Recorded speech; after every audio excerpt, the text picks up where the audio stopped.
El tema del doble, del otro yo, del alter ego, está directamente relacionado con el misterio del yo, de la propia identidad. Nosotros podemos decir que el concepto que tenemos de yo es esa imagen que tenemos de nosotros mismos frente al mundo y frente a los demás. Bueno, esto es un intento de definición, pero quizás ese concepto de yo no sea tan simple de definir. El filósofo iluminista escocés David Hume decía que el yo no es más que una colección de experiencias. Cuando me sumerjo en lo que llamo yo, siempre tropiezo con una u otra percepción particular, calor o frío, luz o sombra, amor u odio, placer o dolor. Nunca puedo atrapar mi yo sino a través de una percepción, y nunca puedo observar nada más que la percepción misma. Tiempo después, Hume diría, después de una revisión rigurosa en lo referente a la identidad personal, debo confesar que me encuentro perdido en un laberinto. Yo me observo a mí mismo. Hay un observador y un observado. ¿Pero quién es entonces el que observa? He aquí, entonces, un primer desdoblamiento de la personalidad. Esta percepción ya se tenía desde la más remota antigüedad.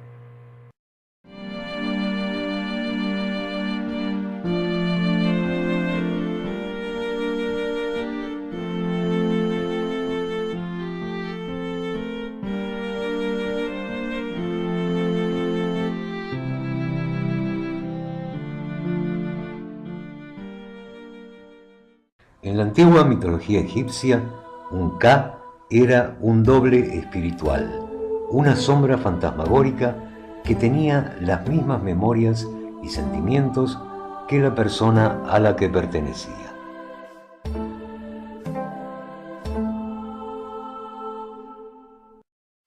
Los antiguos griegos creían en una entidad que llamaban Agathos Daimon. Eran nuestros dobles en lo espiritual, espíritus representativos de nuestro yo esencial, que eran benéficos y protectores a lo largo de la vida de la gente. Para el poeta griego Homero, el autor de la Ilíada y la Odisea, después de la muerte el alma se vuelve una sombra, que se llama Eidolon, y cuando la persona está viva, esta sombra se manifiesta en el mundo del éxtasis o de los sueños. En el mundo dualista de Platón hay un mundo ideal, de ideas primordiales al que se llega solo por el razonamiento, y un mundo material, real, que se percibe por los sentidos, que es reflejo imperfecto del ideal. En su mito de las cavernas, los prisioneros de las cavernas ven sombras reflejadas en la pared de figuras que pasan por atrás de ellos y creen que estas sombras son la única realidad posible. Por lo tanto, y siguiendo este razonamiento, nuestro yo, nuestra identidad, podría ser el reflejo de otro yo esencial que no podemos percibir.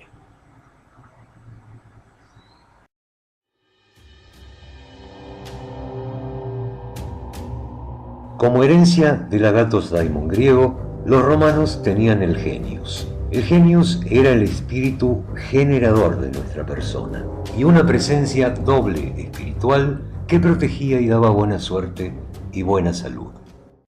En toda la filosofía antigua existe esta idea del homo duplex, la convivencia en el hombre de algo así como un ángel y un demonio.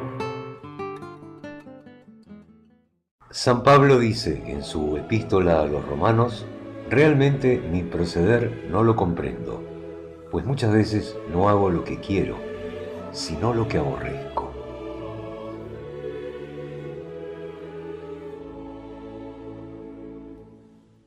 La situación de una conciencia que nos juzga a nosotros mismos ya implica de por sí un desdoblamiento.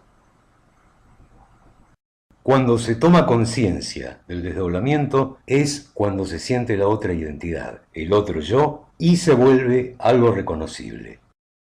Esa otra identidad interior se ha percibido en la historia también como una presencia fantasmal exterior.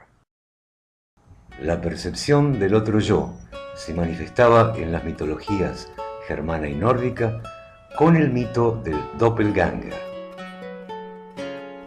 Doppelganger significa etimológicamente el doble que camina al lado.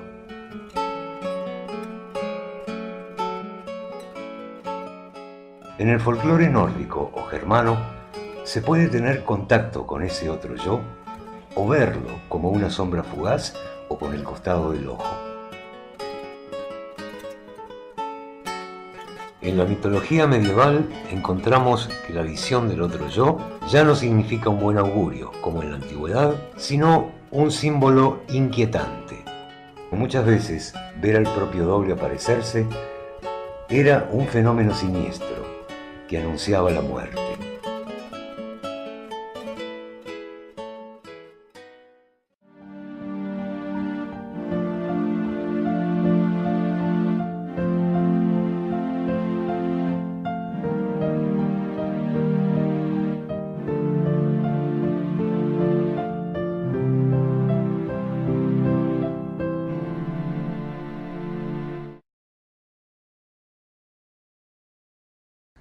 El término doppelganger fue usado por primera vez por el novelista alemán Jean Paul en 1796, en una novela que se llamaba Sie Venkas.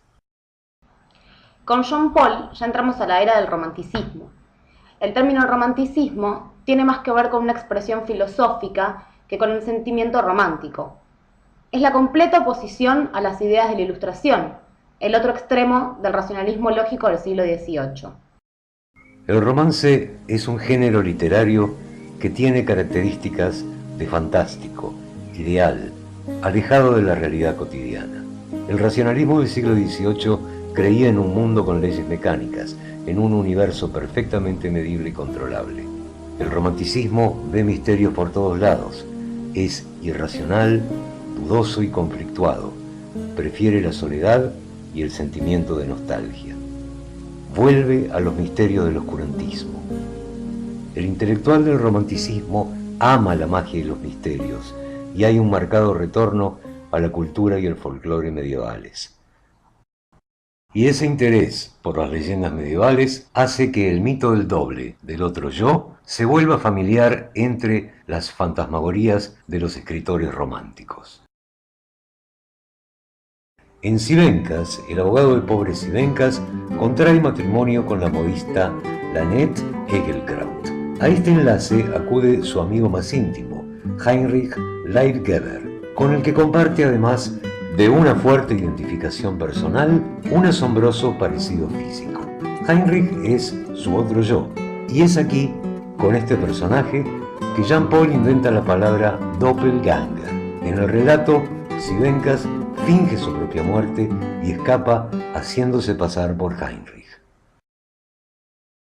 Quien toma luego el rol más protagónico en cuentos y novelas con dobles u otro yo es Ernst Theodor Amadeus Hoffmann, escritor, pintor y músico alemán, una de las figuras más insignes del movimiento romántico alemán. Hoffmann es el gran maestro del romanticismo alemán. Fue el autor del cuento El Cascanueces, al que luego Tchaikovsky transformó en el famoso ballet. Y sus demás cuentos, llamados en conjunto los cuentos de Hoffmann, son importantes obras de la literatura romántica alemana, a los que Offenbach transformó en una ópera. En Los Elixires del Diablo, de 1815, se manifiesta con fuerza el tema del doble.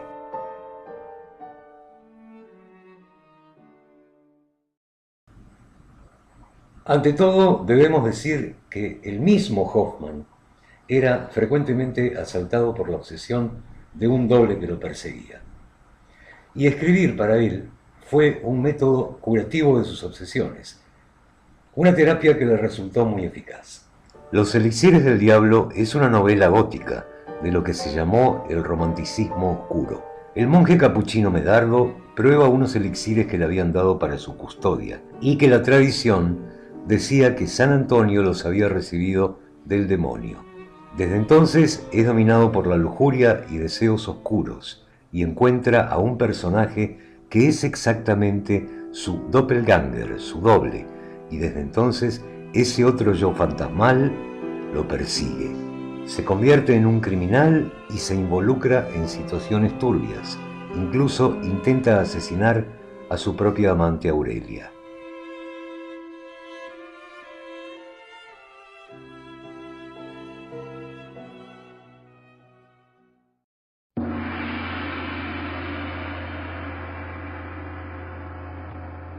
The whole personality of man is indescribable. His consciousness can be described. His unconscious cannot be described, because the unconscious, as I must repeat myself, is always unconscious. And it is really unconscious, but really does not know it. And so we don't know our unconscious personality. We have hints, we have certain ideas, but we don't know it really. Nobody can say where man ends. That is the beauty of it, you know. Yeah. It's very interesting. Yeah. Después de Hoffman, el tema del doble se extendió por toda la literatura y se transformó en el tema apasionante de todos los escritores del siglo XIX. En William Wilson, de Edgar Allan Poe, el doble es un ser que se presenta como una especie de superconciencia de sí mismo que lo persigue. Wilson! ¡Wilson!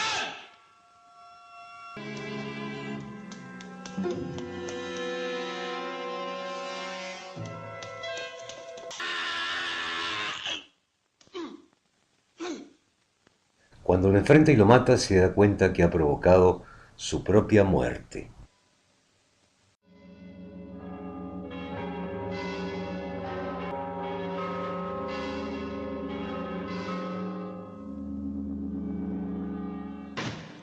En mí existías, y en mi muerte puedes ver por esta imagen cómo te has asesinado. Has vencido y me rindo. En adelante, tú también estás muerto. Muerto para el mundo, para el cielo y para la esperanza. Dostoyevsky, en su novela El doble, hace quizás el tratamiento más profundo en lo psicológico sobre el tema.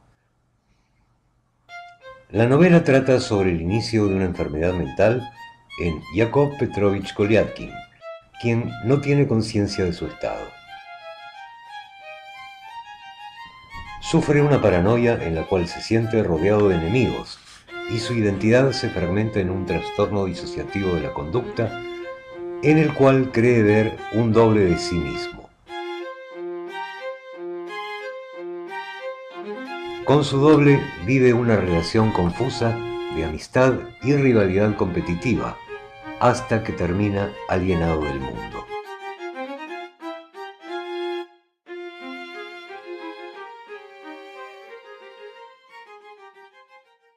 People can't help noticing that at home, for instance, you are quite different from what you appear to be in public. And people who don't know it stumble over it in the end. They deny that they are like that, but they are like that. They are it. And then you don't know, now, which is the real man? Is he the man as he is at home or in intimate relations, or is he the man that appears in public? It is a question of Jekyll and Hyde.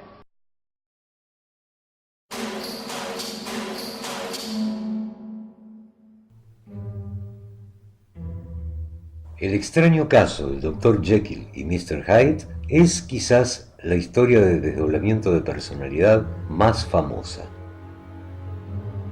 Mediante unos experimentos en su laboratorio, el Dr. Henry Jekyll obtiene una poción que extrae de él otra identidad.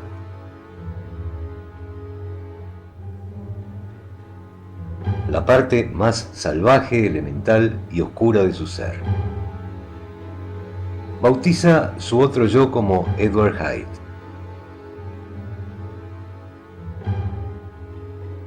Sale por las noches a vivir una vida inmoral, licenciosa y donde solo priman sus impulsos. Por medio de un antídoto vuelve a ser Jekyll hasta que el antídoto ya no le hace efecto y permanece cada vez más tiempo en su forma siniestra de instintos primitivos. En El Horla de Guy de Maupassant, el personaje se siente perseguido por una presencia invisible en sueños y también en su vida cotidiana. Es un espíritu invisible que lo escucha, lo vigila, lo domina y entra en sus pensamientos. Ve con horror que se bebe la leche y el agua que ha dejado junto a su cama durante la noche.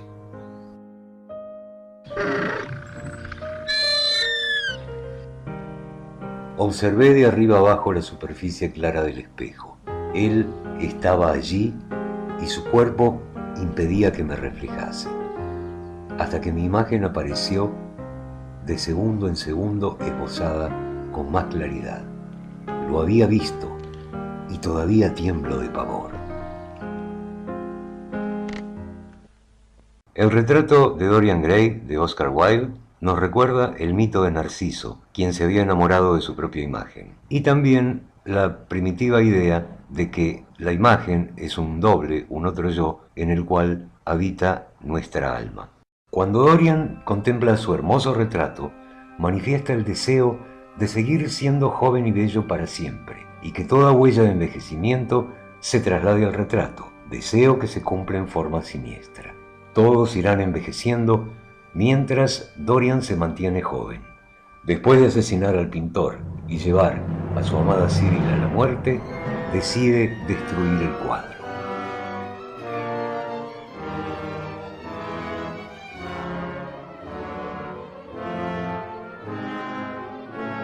En el momento en que lo hace, cae muerto con el cuchillo en el corazón.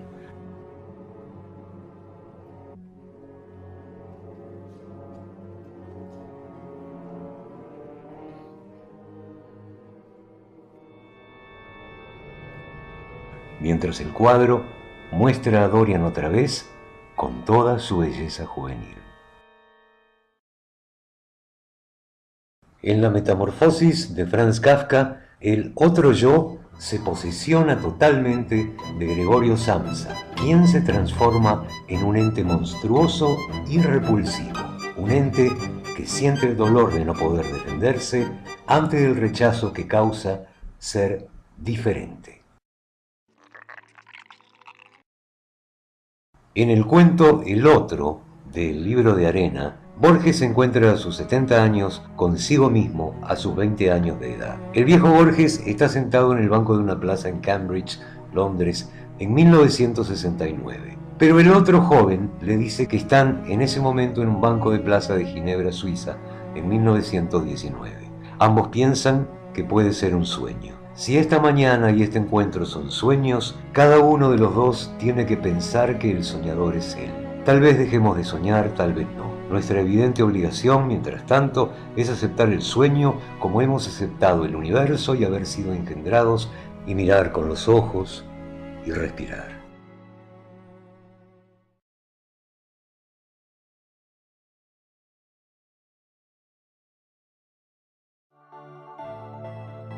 Ces yeux ne t'appartiennent pas? Ou les as-tu pris? El cuento El Otro Cielo, del libro Todos los fuegos el fuego, de Cortázar, es un desdoblamiento constante de personaje y escenario. El personaje, que vive en el Buenos Aires de 1945, es aficionado a recorrer el pasaje de la Galería Güemes y aparece sin previo aviso en el París de 1870, en la Galerie Vivian, donde conoce a Josiane, una alternadora nocturna que lo lleva lejos de la rutina diaria de su novia en Buenos Aires y su próximo casamiento. Pasa sin esfuerzo de un yo a su otro yo, porque hubo una época en que las cosas me sucedían cuando menos pensaba en ellas, empujando apenas con el hombro cualquier rincón del aire. Y finalmente la rutina pone las cosas en su sitio. Cualquier día volveré a entrar en el barrio de las Galerías y encontraré a Josiane sorprendida por mi larga ausencia. Y entre una cosa y otra, me quedo en mi casa tomando mate, mirando a Irma y a las plantas del patio.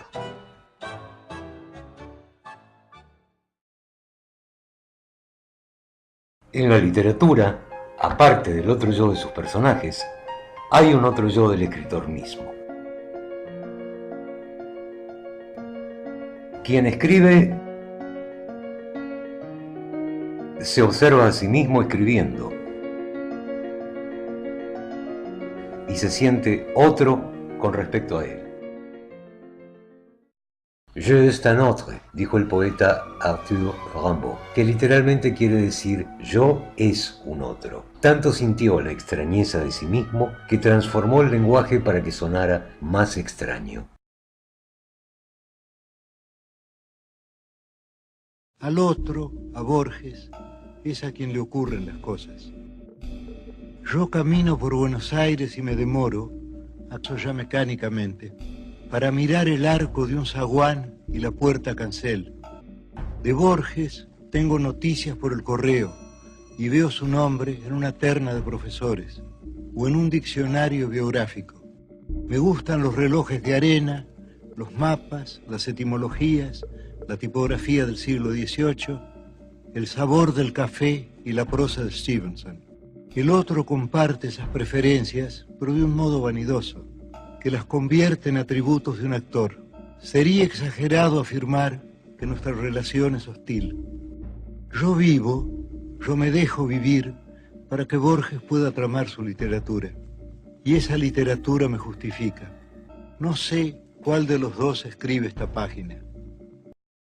Quien fue campeón del desdoblamiento de personalidades como escritor fue el portugués Fernando Pessoa.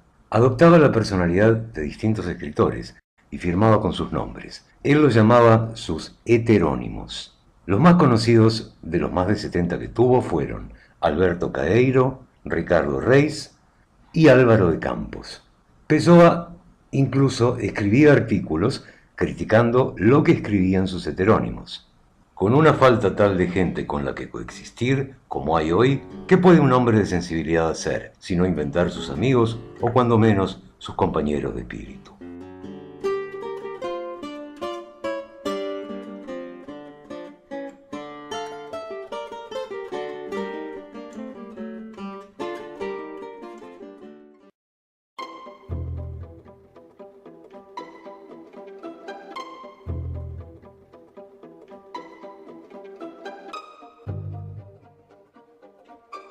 No hemos olvidado, y lo dejamos para el final, a un inmenso doble, un personaje glorioso de la literatura universal.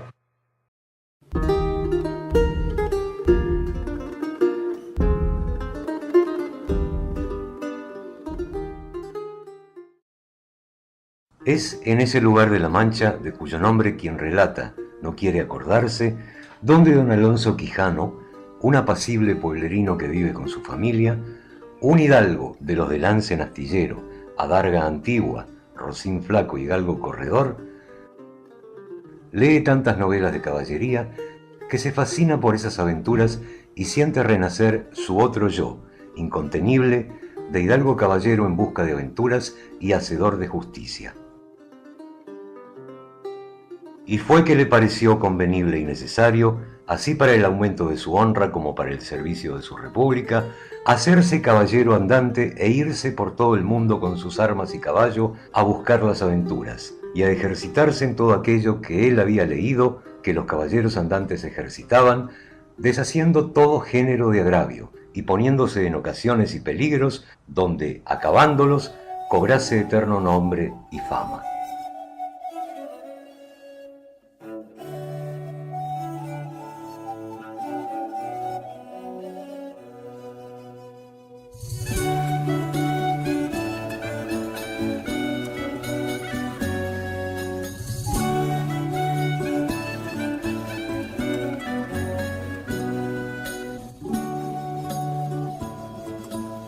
Quijano ya no es Quijano, sino Don Quijote de la Mancha, un personaje que no es un héroe, sino un ser humano que sufre las desventuras de sus sueños.